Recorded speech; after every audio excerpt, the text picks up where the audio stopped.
प्रिय छात्रों, राजेश्वर नागपुरे के यूट्यूब चैनल में आप सभी का स्वागत है। जो मेरा चैनल है राजेश्वर नागपुरे के नाम से बना हुआ है और कक्षा 9वीं 10वीं 11वीं 12वीं के गणित के वीडियो इसमें अपलोड किए जाते हैं। साथ में माध्यमिक शिक्षा मंडल द्वारा जारी समय समय पे जो परीक्षा से संबंधित जानकारी है वो भी अपडेट आपको तक पहुँचाई जाती है।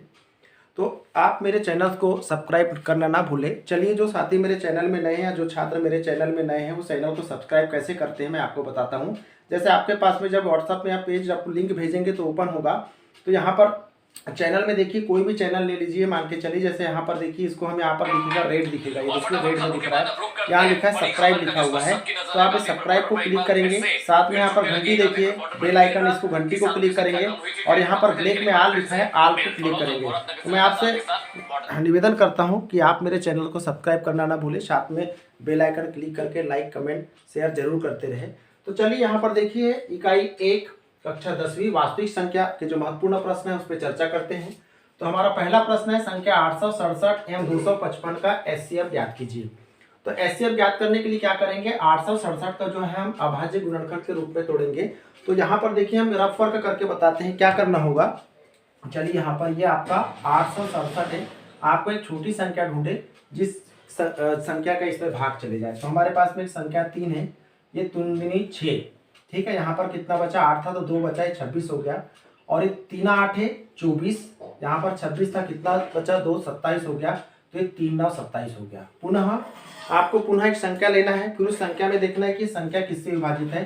तो हम देख रहे हैं यहाँ पर 17 का भाग जा रहा है, तो 17 का भाग 17 बार जाएगा तो कितना आएगा, 290 आ जाएगा। पुनः ये देखिए, तो ये जो है 867 का जो अभाज्य गुणनखंड आपके सामने जो आया है, ये आया हुआ है आपका, ये 3 आया गुना 17 है और गुना में 17 है, ठीक है। तो चाहो तो आप इसको इस प्रकार भी लिख सकते हो, ये हो जाएगा आपका 3 पर 1 की घात गुना 17 पर 2 की घात। चलिए आगे चलते हैं। अब पुनः हमारे पास में है 255 है। 255 को आप किस प्रकार से तोड़ेंगे, 255 को तोड़ने के लिए पुनः मैं रफ कार्य पे आपके चलता हूँ। ये रफ कार्य आपको अनिवार्य नहीं है, समझाने की दृष्टि से मैं बता रहा हूँ, ठीक है। तो ये यहाँ पर 255 है, देखिए 255 है। अब पुनः आप ऐसा कोई भी संख्या लीजिए, छोटी से छोटी संख्या जिसका इसमें भाग चले जाए।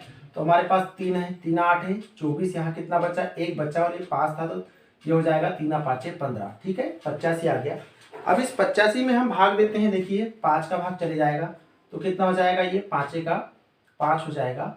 और ये यहाँ पर कितना बचा, यहाँ पर 3 बचा, तो ये हो जाएगा आपका 5 7 35। पुनः देखिए इसमें 17 से भाग देंगे तो 17 1 17। तो हमने 255 को हमने क्या लिखा है, यहाँ पर हम इसको 255 को लिख सकते हैं 3 गुना 5 गुना 17 लिख सकते हैं, या हम इसको घात के रूप में लिखेंगे तो 3 पर 1 की घात गुणित 5 पर 1 की घात गुणित 17 पर 1 की घात। अब आपको करना क्या होगा, देखिए यहाँ पर हम एचसीएफ ज्ञात करते समय क्या करेंगे, जो उभयनिष्ठ अभाज्य गुणनखंड है हमारे पास में, जो उभयनिष्ठ है अभाज्य गुणनखंड है, उसमें सबसे छोटी घात का चयन करना है। आप देख रहे होंगे इसमें सबसे छोटी घात जो उभयनिष्ठ है यहाँ पर 3 है, और यहाँ पर भी नीचे में यहाँ पर 3 है, दोनों में कॉमन है, उभयनिष्ठ है। इस प्रकार यहाँ 17 पर 2 की घात है और 17 पर 1 की घात है, 17 भी यहाँ पर उभयनिष्ठ है। तो हम क्या करेंगे, उभयनिष्ठ अभाज्य गुणनखंड में सबसे छोटी घात को लेते हैं। तो हमारे पास में सबसे जो छोटी घात लेंगे वो क्या है, यहाँ पर ये देखिए एचसीएफ हो जाएगा आपका 867 255। तो हम इसका एचसीएफ लेंगे तो क्या मिलेगा आपको, 3 मिलेगा और यहाँ पर 17 मिलेगा। तो हम इसका लेंगे तो इसका उत्तर क्या हो जाएगा, 51 हम कह सकते हैं कि अतः एचसीएफ जो है 867 और 255 का एचसीएफ कितना आ गया, 51 आ गया। चलिए ये प्रश्न आपको समझ में आ गया होगा, ये आपका फाइनल आंसर निकल चुका है। चलिए सेकेंड क्वेश्चन देखते हैं। अब यहाँ पर क्वेश्चन नंबर 2 में क्या है कि पुनः देखिए संख्या ये दिया है आपका 3825 एवं 140 को अभाज्य गुणनखंड के रूप में लिखिए, को अभाज्य गुणनखंड के रूप में लिखिए। चलिए ठीक है, इसको हल करते लिखिए। हल करेंगे तो सबसे पहले आपको क्या होगा, 3825 को आप किस प्रकार से तोड़ेंगे। इसके पहले वाले क्वेश्चन में हमने आपको बता दिए थे रफ वर्क करके। इसमें भी आपको छोटी से छोटी संख्या लेना है और छोटी से छोटी संख्या लेकर के इसको आपको अभाज्य गुणनखंड के रूप में तोड़ना है। तो ये किस प्रकार से लिख सकते हैं इसको लिख सकते हैं 3 गुना 3 गुना 5। ठीक है, जब अभाज्य गुणनखंड के रूप में तोड़ेंगे तो मिलेगा आपको गुना 5 होगा और ये गुना कितना होगा 17 होगा। ठीक है, अगर आप इसको घात के रूप में लिखेंगे तो क्या हो जाएगा, ये हो जाएगा आपका 3 पर 2 की घात गुना 5 पर 2 की घात गुना कितना होगा 17 होगा। ठीक है, ये किसका मान निकला है आपका 3800। ये आपका जो मान निकला है वो आया है 3825 का। अब 140 को हमको अभाज्य गुणनखंड के रूप में तोड़ना है। तो 140 को देखिए यहाँ पर लास्ट में 0 है तो निश्चित रूप से यहाँ पे 2 से भाग जाएगा। तो 2 से हम भाग देंगे इसको तो ये हो जाएगा आपका 70 हो जाएगा और 35 होगा। इस प्रकार से टूटेगा तो हम इसको क्या लिख सकते हैं 2 गुना 2 गुना 5 गुना 7। ठीक है, 2 दूनी 4 4 पंचे 20 और 7 दूनी 14 140 आ गया। अगर आप इसको लिखते हैं तो क्या हो जाएगा 2 पर 2 की घात गुना 5 गुना 7। ठीक है, ये इसका आपका फाइनल आंसर निकल चुका है। हमने इसको अभाज्य गुणनखंड के रूप में व्यक्त कर चुके हैं। ठीक है, ये इसका आंसर निकल आया। चलिए नेक्स्ट क्वेश्चन देखते हैं। इसका लास्ट जो क्वेश्चन है हमारे पास में है कि अब पुनः ये हो गया होगा, आप इसको नोट कर लीजिए। नेक्स्ट 3rd नंबर का क्वेश्चन चलिए देखते हैं। आपको फिर पुनः जो क्वेश्चन है मैं आपको बता देता हूं। संख्या यह है क्वेश्चन नंबर 3rd। संख्या ये लिखा है आपके सामने 6, 72 और 120 का क्या ज्ञात करना है आपको अभाज्य गुणनखंड विधि द्वारा। क्या करना है अभाज्य गुणनखंड विधि द्वारा आपको एचसीएफ और एलसीएम ज्ञात करना है। एचसीएफ और एलसीएम क्या करना है ज्ञात करना है। चलिए हल करते हैं।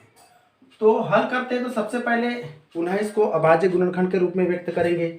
तो आप देख रहे होंगे यहाँ पर सबसे पहले हम इसको अभाज्य गुणनखंड के रूप में व्यक्त करते हैं। तो हम 6 को क्या लिख सकते हैं 2 गुणित 3 2 तिया 6। ठीक है, अब हमारे पास में दूसरी संख्या जो है वो 72 है। 72 को पुनः हम रफ कार्य करके हमने आपको बताया था किस प्रकार से तोड़ सकते हैं। 72 को अगर आप तोड़ना चाहेंगे तो ये हो जाएगा 2 गुना 2 गुना 2। ठीक है, गुना 3 गुना 3। चलिए करके देख लीजिए। 2 दूनी 4 4 दूनी 8 8 तिया 24 और 24 तिया कितना हो गया 72 हो गया। अगर आप इसको घात के रूप में लिखना चाहेंगे तो 2 पर 1 की घात और यहाँ पर 3 पर 1 की घात है। यहाँ पर 2 पर 3 की घात है और यहाँ पर 3 पर 2 की घात है। चलिए अब 120 को तोड़ते हैं। तो 120 को आप अभाज्य गुणनखंड के रूप में कैसे तोड़ेंगे रफ कार्य करके आप पुनः देख सकते हैं। तो इसको हम लिख सकते हैं 2 गुना 2 गुना 2 गुना 2 दूनी 4 4 दूनी 8। ठीक है, और ये हो जाएगा आपका 8 तिया 24 और 24 पंचे आपका हो जाएगा 120। तो हम इसको लिखना चाहेंगे तो क्या लिख सकते हैं 2 पर 3 की घात गुना 3 पर 1 की घात गुना 5 पर 1 की घात। ठीक है, ये इतना सबको समझ में आ गया होगा। अब देखिए यहाँ पर हमको क्या निकालना है एचसीएफ निकालना है। इसलिए एचसीएफ क्या होगा 6, 72, 120। तो एचसीएफ का रूल्स क्या है, जो उभयनिष्ठ अभाज्य उभयनिष्ठ गुणनखंड आपके पास में है। ठीक है, जो उभयनिष्ठ अभाज्य गुणनखंड है उसमें हम क्या करेंगे, जो उभयनिष्ठ है उसमें सबसे छोटी घातें लेते हैं। तो सबसे पहले देखिए कॉमन यहाँ पर 2 है, इसमें भी 2 है, इसमें भी 2 है और इसमें भी 2 है। अब देख रहे हैं हमने कहा कि सबसे छोटी घात लेना है। तो सबसे छोटी घात कितनी है 2 पर 1 की घात है। पुनः हम देख रहे हैं यहाँ पर 3 यहाँ पर भी है, 3 यहाँ पर भी है, 3 यहाँ पर भी है और यहाँ पर जो 3 की सबसे छोटी घात क्या है 3 पर 1 की घात है। ठीक है, अब यहाँ पर कोई उभयनिष्ठ नहीं है। 5 यहाँ पर, लेकिन 5 दोनों में नहीं है। तो ये जो आपका निकला क्या निकला 2 पर 1 की घात का मतलब 2, 3 पर 1 की घात का 3, तो 2 तिया कितना हो गया 6 हो गया। तो इस प्रकार से 6, 72, 120 का एचसीएफ कितना निकला 6 निकला। ये आपका फाइनल आंसर निकल चुका है। अब चलिए हमको पुनः एलसीएम निकालना है। किसका 6, 72 और 120 का एलसीएम निकालना है। तो एलसीएम के रूल्स थोड़े से चेंज है। इसमें क्या करेंगे, जो उभयनिष्ठ है जो अभाज्य गुणनखंड आपको मिला हुआ है उसमें जो उभयनिष्ठ लेंगे वो लेंगे सबसे बड़ी घात को चूज करेंगे। तो हमारे पास में उभयनिष्ठ के रूप में आप देख रहे हैं यहाँ पर दो तीनों में है, जो कॉमन है जिसको हम उभयनिष्ठ कहते हैं। तो सबसे अधिकतम घात जो है यहाँ पर 2 पर 3 की घात है, 2 पर 3 की घात आप लेंगे। ठीक है, अब हमारे पास में पुनः यहाँ उभयनिष्ठ देखते हैं। तो यहाँ 3 पर 1 की घात है, 3 पर 2 है, यहाँ पर 3 पर 1 है। तो हम किसको लेंगे? अधिकतम घात वाले को लेंगे कॉमन में। तो यहाँ पर क्या होगा? 3 पर 2 की घात है। ठीक है, अब हमारे पास में क्या बचा? यहाँ पर 5 जो है दोनों में नहीं है, लेकिन जब एलसीएम लेते हैं तो उसमें जो उभयनिष्ठ नहीं है दोनों में उसको भी शामिल करते हैं। तो 5 यहाँ पर है तो हम 5 को भी शामिल करेंगे। ठीक है, अब हम आप चाहे तो इसको क्या लिख सकते हैं? 2 पे 3 की घात का गुना 8 होगा, 3 पे 2 की घात का मतलब 9 होगा, और ये कितना हो जाएगा? 5, 3 तिया 9, 2 दूनी 4, 4 दूनी 8। ठीक है, अब क्या करेंगे? आपको इसका गुना करेंगे, 8 पंचे 40, 40 का गुना 9 में करेंगे तो 9 चौ 36, और यहाँ 0 लगा दो, कितना आ गया? 360। तो ये क्या निकला? आपका जो एलसीएम है उसका उत्तर कितना आया? यह 360 आ गया। तो निश्चित रूप से ये तीनों मैथ्स जो मैंने आपको बताया था क्रम से, ये आप सभी को समझ में आ गया होगा, और मैं आपसे आशा और विश्वास भी करता हूं कि निश्चित रूप से आप मेरे चैनल को सब्सक्राइब करेंगे, साथ में बेल आइकन क्लिक करके लाइक कमेंट शेयर जरूर कीजिए। थैंक्स।